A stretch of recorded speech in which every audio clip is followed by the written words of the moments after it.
મહીસાગર જિલ્લાના બાલાસિનોર અને રાજસ્થાન બોર્ડરને ટચ કરતા વિસ્તારમાં સીસીટીવી કેમેરાનું લોકાર્પણ કરવા માટેનું એક સમારોહનું આયોજન કરવામાં આવ્યું હતું. પોલીસ વડાના સીધા મોનિટરિંગ હેઠળ આ સીસીટીવી કેમેરાનું મોનિટરિંગ થઈ રહ્યું છે.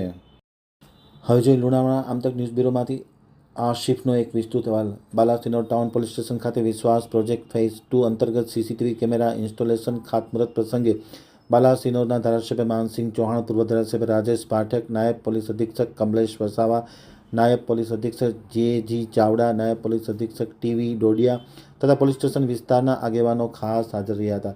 બાલાસિનોર ટાઉન ખાતે અલગ અલગ જગ્યાએ કુલ 13 જગ્યાઓ પર 56 જેટલા સીસીટીવી કેમેરાઓ લગાડવામાં આવ્યા છે. ખાસ કરીને જિલ્લામાં શાંતિ અને સુરક્ષા સલામતી માટે આધુનિક ટેકનોલોજીની સેવા શરૂ કરવામાં આવી છે. જિલ્લામાં પોલીસ ચાંપતી નજર રાખવા માટે અને વિશ્વાસ પ્રોજેક્ટ બે ફેઝનું ખાતમુહૂર્ત કરવામાં આવ્યું હતું. 13 જેટલા લોકેશન ઉપર બાલાસિનોરમાં 56 કેમેરા લગાડવામાં આવ્યા છે.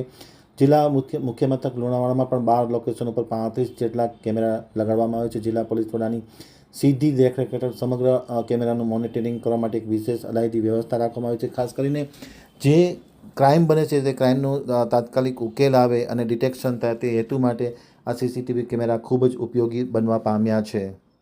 વિશ્વાસ પ્રોજેક્ટ અંતર્ગત ફેઝ 2 નિમિત્તે બાલાસિનોર નગરમાં સીસીટીવી ઇન્સ્ટોલેશનના ખાતમુહૂર્તનું આજે આયોજન કરવામાં આવ્યું. મહીસાગર જિલ્લામાં અત્યાર સુધીમાં ટોટલ 58 સીસીટીવી કેમેરા લગાવવામાં આવ્યા હતા ફેઝ 1 અંતર્ગત. ફેઝ 2માં બાલાસિનોર નગરનો સમાવેશ કરવામાં આવ્યો છે. બાલાસિનોરમાં ટોટલ 13 જગ્યાએ કુલ 56 જેટલા કેમેરા લગાડવામાં આવશે અને આ કેમેરાના લીધે જે પણ ઘટનાઓ બને છે નગરમાં એ કેમેરામાં આવરી લેવામાં આવશે અને જેના લીધે અલગ અલગ ક્રાઇમો જેવા કે છેડતી છે, અપહરણ છે, ચોરી છે, મારામારી છે, આવા ગુનાઓમાં આ સીસીટીવીનો મેક્સિમમ ઉપયોગ કરવામાં આવશે અને આવી ગુનાઓને આપણે ઓછો કરવાનો પ્રયત્ન કરીશું. આનાથી ખૂબ મોટો ક્રાઇમ ઓછો થતો લાગે છે ને. નોર્મલી જે પણ જગ્યા પર સીસીટીવી લગાડવામાં આવતા છે ત્યાં એક સર્વે પ્રમાણે 50 થી 60% ક્રાઇમમાં ઘટાડો થતો હોય છે.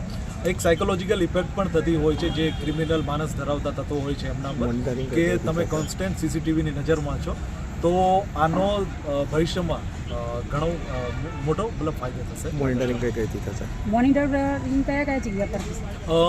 સૌપ્રથમ અહીંયા છે એનું લાઈવ ફીડિંગ બાલાસિનોર પોલીસ સ્ટેશનમાં એક જગ્યા પર રાખવામાં આવ્યું છે. એના સિવાય આનું બીજું જે લાઈવ ફીડિંગ છે એ લુણાવાડા નેત્રમ જે સીસીટીવીનું જે મેન સેન્ટર છે ત્યાં પણ આનું લાઈવ ફીડિંગ હશે અને ટોટલ 30 દિવસ સુધી આના ફૂટેજ છે એ રાખવામાં આવશે. તો આ દરમિયાન માનો કે કોઈ પણ ઘટના બની હોય અને આપણને એની ફૂટેજ જોવી હોય તો 30 દિવસ સુધીના આપણે એમનો ઉપયોગ કરી શકીએ. ઓકે.